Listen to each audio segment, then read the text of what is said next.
And Matthias Farley, you kind of plugged him in pretty early. Yeah. Can you talk about why you did that and what you got out of it? Well, him and Max were going to be interchangeable for us, and you know, we felt like we went with Matthias, and we could have gone either way with that, and we gave Max the chance to start, and we wanted to see Matthias too, and then as the game kind of unfolded, we just stayed with Matthias. But you know, both of them practiced hard all week.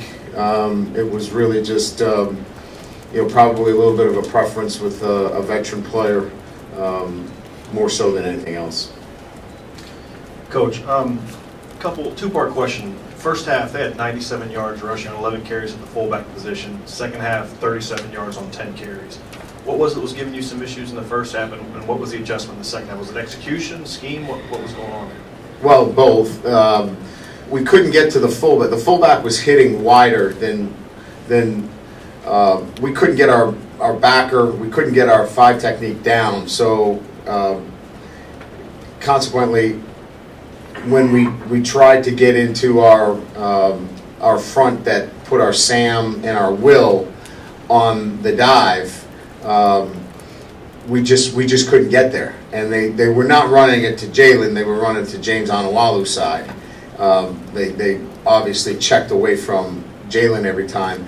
And James was trying to get down to it, and he was getting knocked off. So we went with Grace in the second half, a bigger body, and he was able to get himself down onto that fullback a little bit better in the second half. So, you know, it was a little bit of scheme, and it was a little bit of execution. You know, they keep prodding and looking for opportunities, you know, to run their offense, and that was one of the areas where they thought that they could get the fullback through, and they did effectively, and then we made some adjustments at halftime. Anything else? Brian, where did you think CJ would be in this role at this point in the season? Has he met or exceeded that so far? Well, I think he's still evolving within that role. You know, missed a couple of protections today.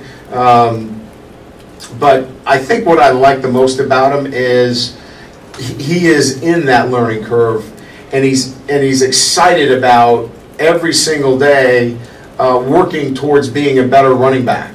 And so here's a guy that's a veteran player that is embracing his position as a freshman, really, and learning about his position every single day. I thought his run late was extraordinary in the sense that we were backed up.